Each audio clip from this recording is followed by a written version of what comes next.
well, I'm not collecting that many comic books anymore, but when a couple of comics show up in my pull box that aren't part of the Energon universe or Ghost Machine universe, I get a little excited.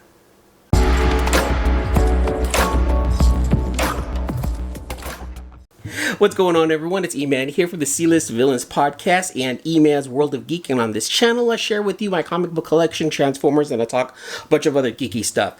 Today, I'm going to be talking to you about my new comic book day haul that I picked up for July 24th, 2024. I was able to sneak away and head over to the LCS today and pick up some comics. So I'm going to go ahead and share with you exactly what I picked up. First and foremost, let's go ahead and get my favorite stuff out of the way right now. Like I mentioned earlier, Energon universe, that's the stuff that I absolutely love right now. So a little behind again, but it's okay because there's a good amount of reading that I'm going to be able to do. So Void Rivals number 10, number 11, Transformers number 10. I knew this was Transformers too. And then Destro number 1. I love my Transformers. You guys know that. I love my Transformers. And I like how Void Rivals is like its own story now. It has Transformers in it, but it's its own story. And I'm really digging the story between the two factions and the two people that are on here. Destro number 2. Number 1 I thought was okay. But let's see what number 2 does. You know, I'm hoping it gets a little bit better. But Destro number 2 right here. Issue number 1, like I said, it was okay. Transformers number 10. RC's on the cover. I'm happy. It's Transformers. I'm going to do a review eventually of Transformers 1 through 10 through the eyes of a G1 fan. So keep an eye out for that, okay? And I've already mentioned it, Ghost Machine. So let's just go ahead and show it all off at once. Come on. Ghost Machine stuff. Geiger number 4, Red Coat number 3 and 4, and Rook Exodus number 3 and 4. Out of all these, Rook Exodus, this is my favorite art. I really love the art in this one. Favorite writing is Red Coat. Red Coat's funny. I freaking love that dude. Red Coat's hilarious. And my irrational fear of being, radiation poisoned, it resonates all in this book right here. But I actually love Geiger. I love the first series. Now I'm liking the direction of this. Now there's another glowing man, so now he's on a hunt to find out who the other glowing man is, and hopefully to find the cure for what he has, which we all know he's never going to find a cure for it. That's just, we're just going on an adventure with him. So I'm really digging Geiger. I can't wait to get into this one. Red Coat is just hilarious. I'm digging that guy. And Rook Exodus has got some fantastic art with an amazing sci-fi story behind it. Planet died, people trying to leave. These two want to leave, but they can't. And then enemies kill. I love it. I'm digging it. I love it. Can't get enough of it. Now, for a couple of books that came back, and I'm super, super happy about them.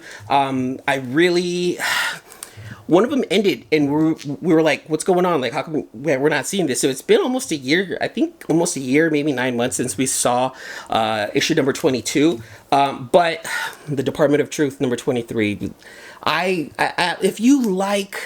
If you're into conspiracy theories, if you're watching the Y-Files here on YouTube, this is the book right here. This is the comic that you need to jump on. Now, if you know nothing about the Department of Truth and you're kind of curious, but you don't want to go back and read the first 22 issues, this is actually a pretty decent jumping on point right here, because this talks to you about the beginnings of one of the characters in the book. Now, I don't want to tell you who the character is in case you haven't read it, and if you have read it, you know who I'm talking about, but it goes back to the beginning. It goes back to the 60s, Dallas, presidential event that happened that was pretty important.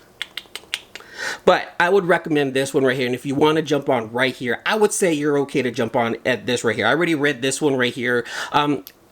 It's just setting up how the character came about. I'm not going to say it's the greatest issue in the world, but I do like getting the backstory of this one character. And again, I don't even want to tell you the name because it kind of gives it away. But definitely worth a read. I really encourage anyone who's into conspiracy theories, X-Files, the Y-Files, all that crazy UFO, Bigfoot stuff. Check this one out. Jump on it. Jump on this one. This is actually okay to jump on. At least it gives you an idea what the book's going to be about. And then I'm pretty sure you're going to want to go back and pick up issues 1 through 22. Do it. The first series was really interesting of this one right here. James Tynion took us on an adventure. Character picks out his 12 favorite people in the world, puts them in a house. They don't know what's going on. The world's on fire. Something's happening. But magically, all these supplies show up. Like, they're taken care of for the rest of their lives. It's just anyone outside of their bubble are supposedly dead.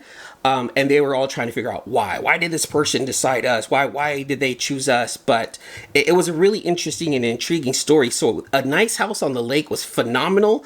Well, we're going to get the second one now here. This is A Nice House by the Sea, again, by James Tynion right here. And superstar artist Alvaro Martinez Bueno. I got his autograph on number 1. It was a really cool guy. I even had a beer with that guy. I'll show you guys some of that later. This series right here, The Nice House by the Seas, all new characters, a whole new house, a whole new scenario. In the first book, the main guy, Walter, he broke rules. He broke rules, and that was kind of like how the book went. In this one right here, James Tynion even mentions at the very end in an interview, he wanted him and Alvaro to actually tell the story in this world, same type of scenario, but what if they actually followed the rules? How would that be different? So that's where this one's going to go, and I believe this is going to be 12 issues, maybe 10, maybe 4. I didn't even look it up. I don't know how many issues it's going to be, but based on the last one, it's probably going to be about 12 issues. Rick Remender and Max Fiumara, I think they're doing a great job with this one right here. This is Sacrificers, number 10 and 11, number 9 and 10. Got that wrong. Number 9 and 10. Don't expect a loving story. This is actually a very heartbreaking story right here about a town who needs certain sacrifices to happen in order for them to continue on living, and praying to a higher deity and getting upset at people for not being the people who need to sacrifice, calling them selfish. Why didn't they give their body up for the greater good, so that way their crops and their stories and their buildings are kept safe. And it's a very heartbreaking story about how a family just kind of dismissed a child and said, no, you're going to be the sacrificer and you're going to be treated like shit. And out of the ashes comes this phoenix, and he just grew upset and said, no, I'm not going to take this anymore.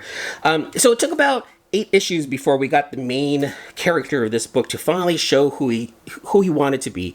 And the journey was, again, heartbreaking, but a fantastically written story right here by Rick Remender. Highly recommend Sacrificers. I think there's only 1 or 2 issues. Yeah, I think 2 issues left on this book right here. If you haven't picked it up, go pick it up. Art's actually fantastic. Go get it. Final book right here, World Tree number 11. That's all you're going to get out of that one. That's not James Tynion's best. I'm just sticking with it just to stick with it. Well, that's all I got for you guys today. Thank you very much. Remember, I co-host the C-List Villains podcast. New episodes come out every Wednesday at 9:30 p.m. Pacific with our hosts AJ, Red, Luke, and I. Maybe it's just AJ. Maybe it's just AJ and Luke. Maybe it's just AJ and Red. Maybe it's just Red and me. And we don't know exactly how it's working right now, but come by and hang out with us. We talk all the nerdy stuff that happened. And then C-List Sundays on, Sundays on the C-List Villains podcast. New episodes come out every Sunday at 7 p.m. That one's hosted by Red along with our co-host Mike. And we talk about the week in geek and all the good shenanigans on that show right there. That one's a little bit more no holds barred because, Red doesn't have a babysitter and he feels like he can go ahead and do whatever he wants, and it's a glorious mess. Please come by and hang out with us, okay? And do me a big favor, let me know down below how I'm doing. Leave a comment, leave an emoji, leave a thumbs up. Just tell me, hey man, you're doing all right. Engagement matters here in the everlasting battle to fight that YouTube algorithm. All right, well, that's it for this video. Until the next issue, deuces.